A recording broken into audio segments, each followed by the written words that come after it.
hari Minggu, saudara-saudara yang dikasihi dalam nama Tuhan Yesus Kristus. Saya percaya kita semua dalam keadaan sehat dan kita bersyukur buat kemuliaan nama Tuhan. Mari pagi hari ini di hari Minggu 26 September 2021 kita kembali membaca firman Tuhan sambil kita menantikan siaran live streaming ataupun juga kita datang beribadah di jam gereja kita masing-masing, khususnya jam pertama 07.30 dan jam kedua bila Anda ingin beribadah tatap muka 9.30. Mari kita bersatu dalam doa. Kami bersyukur dan berterima kasih ya Tuhan, di pagi hari Minggu ini 26 September 2021 kami akan membaca firman-Mu Tuhan dalam kitab Ester pasal 1 sampai 20 yang menjadi rujukan bahan dari kantor sinode kita untuk kita melihat bagaimana Ester memiliki peran dan cukup berarti dalam perjalanan hidup firman-Mu sehingga kami bisa mencontoh dan menjadi teladan seperti yang dilakukan oleh Ester. Kami sambut firman-Mu Tuhan dan mohon bimbingan Roh Kudus-Mu. Dalam nama Yesus kami memohon. Amin. Saudara-saudara, bahan renungan hari Minggu, kita berjumpa dengan kitab Ester 7, ayat 1 sampai 10. Saya membacanya di bagian ayat yang ketiga. Saudara bisa mengikuti kitab Ester 7, ayat 1 sampai 10 dilanjutkan Ester 9, 20 sampai 22, namun saya membacanya di ayat yang ketiga. Terjemahan Baru Lembaga Alkitab Indonesia, demikian bunyinya.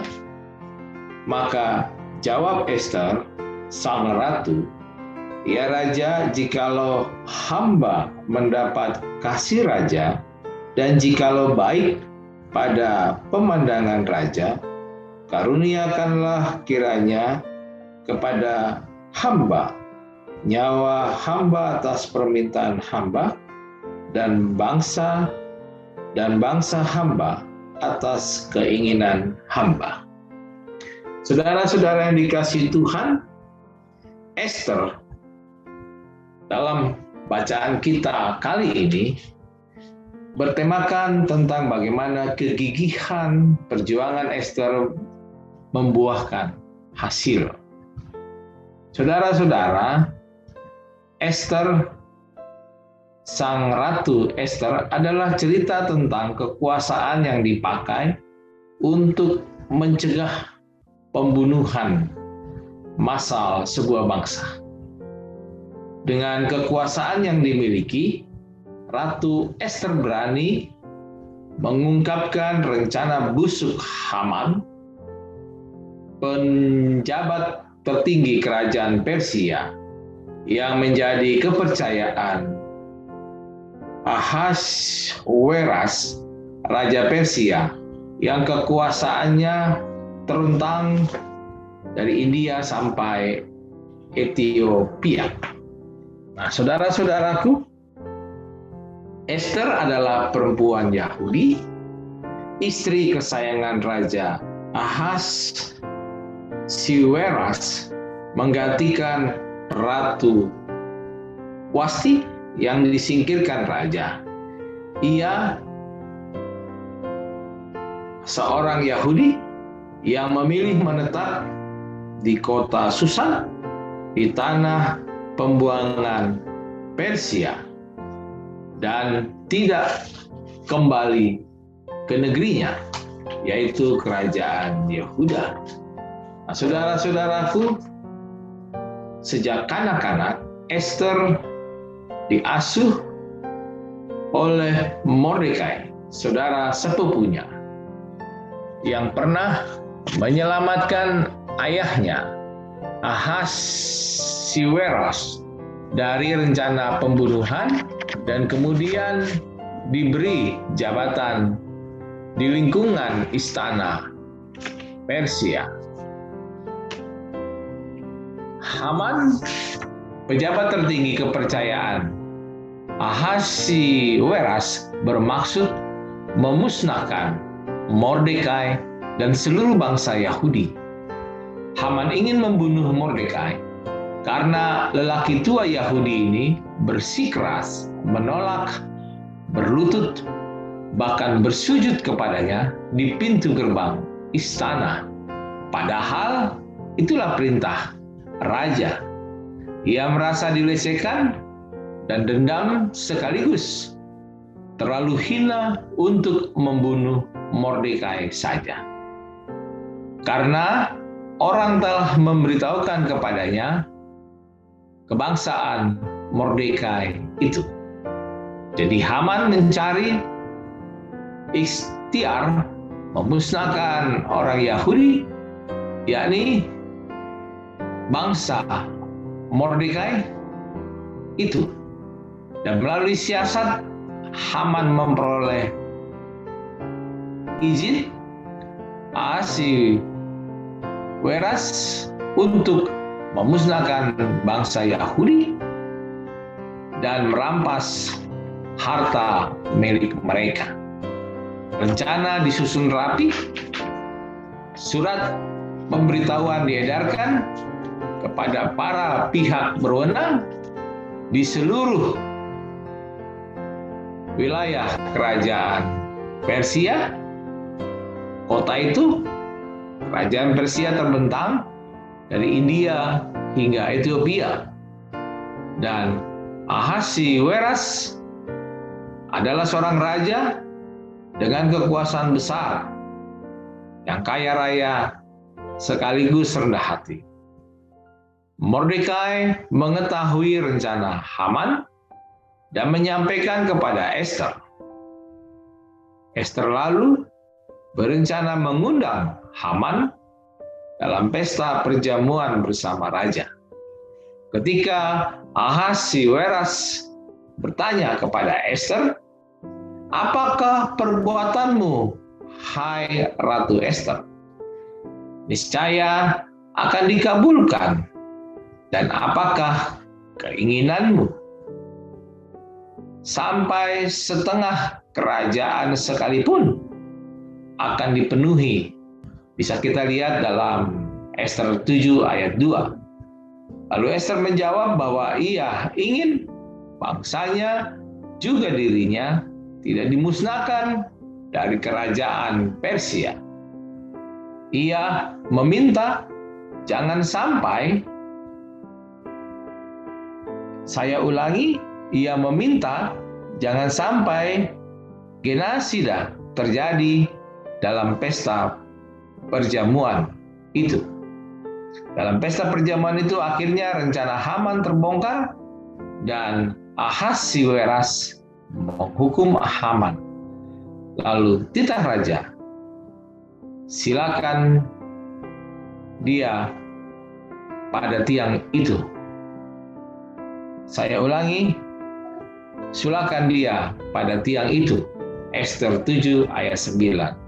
Nah, saudara-saudara, kalau kita melihat Esther, maka Esther adalah teladan tentang bagaimana kekuasaan yang diperolehnya dipakai untuk kepentingan yang mulia, mencegah pembunuhan massal bangsa Yahudi, dan Esther termasuk perempuan Yahudi yang tetap setia kepada Allahnya dan tradisi bangsanya di tengah-tengah pergaulan lingkungan istana Persia yang kerap gemilang, gemerlap, megah, mewah, namun penuh persaingan dan intimidasi.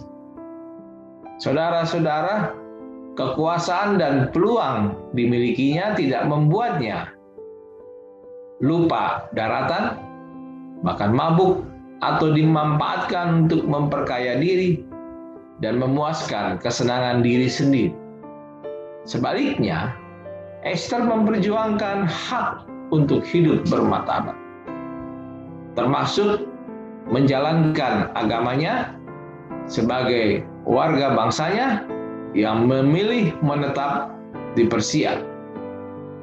Persoalan kekuasaan itu sungguh relevan untuk konteks Indonesia sekarang ketika penyalahgunaan kekuasaan merebak kian di semua lingkungan, wilayah, maupun bidang kehidupan.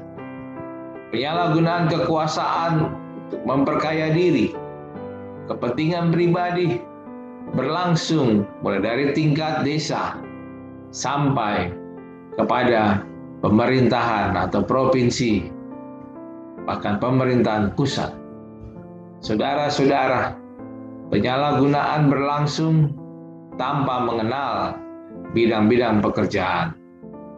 Misalnya saja di Mahkamah Konstitusi yang menjaga tegaknya tonggak kebangsaan dan negara pun kekuasaan dimanfaatkan untuk jual beli perkara atau sogok menyogok urusan pilkada.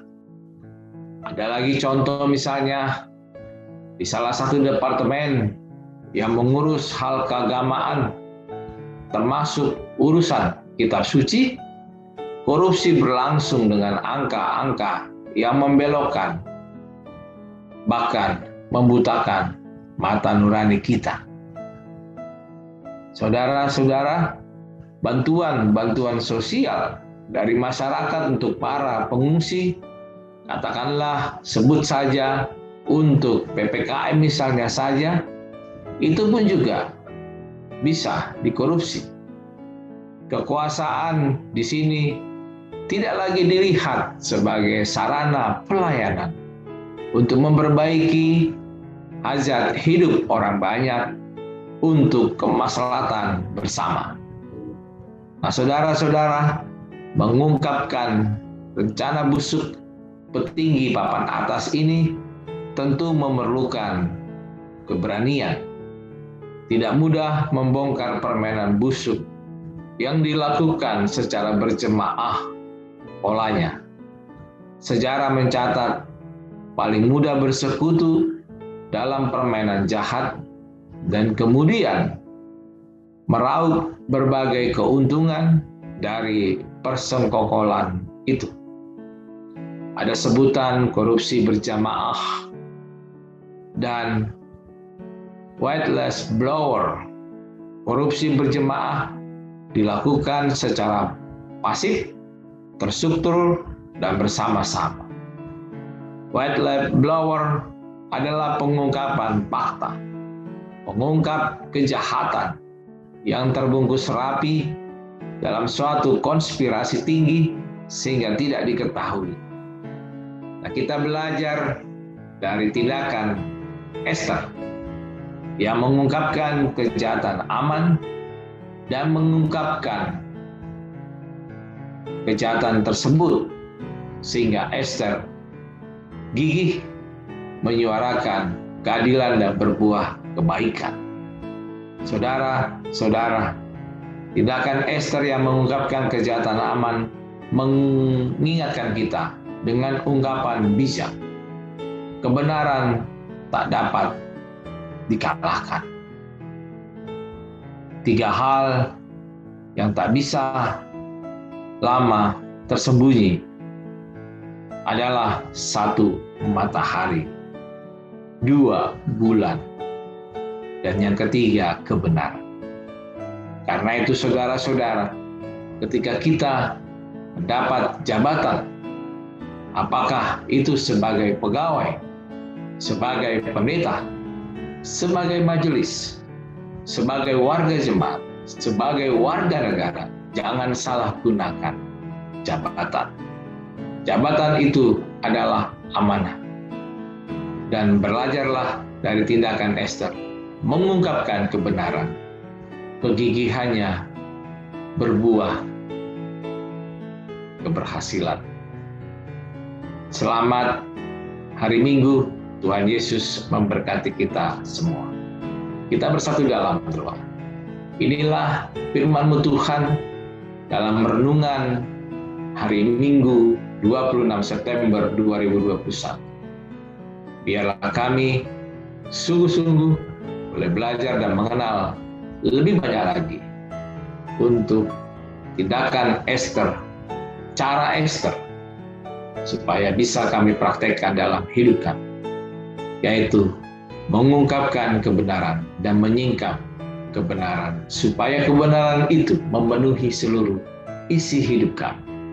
Dalam nama Yesus, kami bersyukur Tuhan untuk jamahan Tuhan di hari Minggu ini. Amin.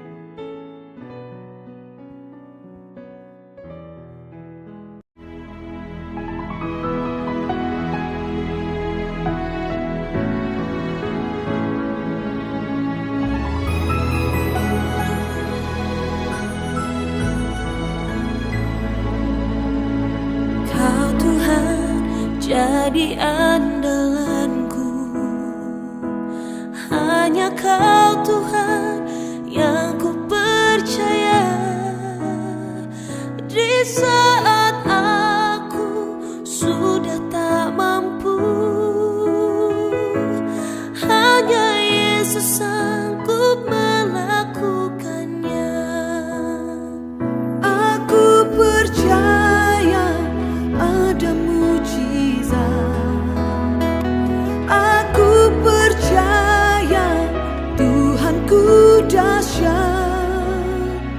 Perbuatan ajaib telah dikerjakannya. Aku percaya ada mujizat.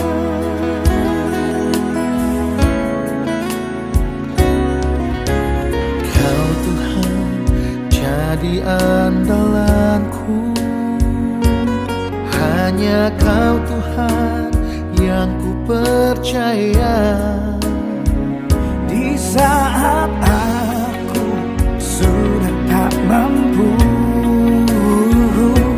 hanya Yesus sanggup melakukannya.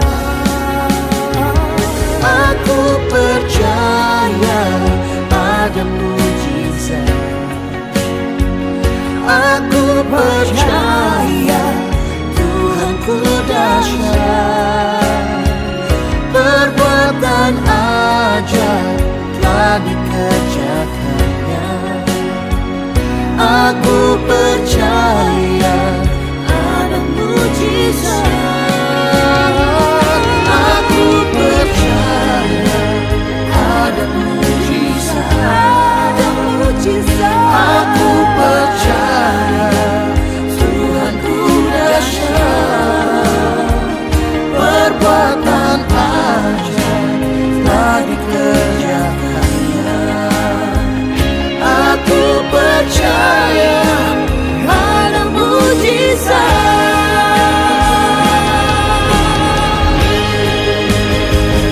Percaya saja. Percaya saja. Aku percaya ada mujizat. Aku percaya Tuhanku dahsyat. Perbuatan ajaib telah dikerjakannya. Aku percaya ada mujizat. Aku percaya. Aku percaya. Aku percaya. Aku percaya.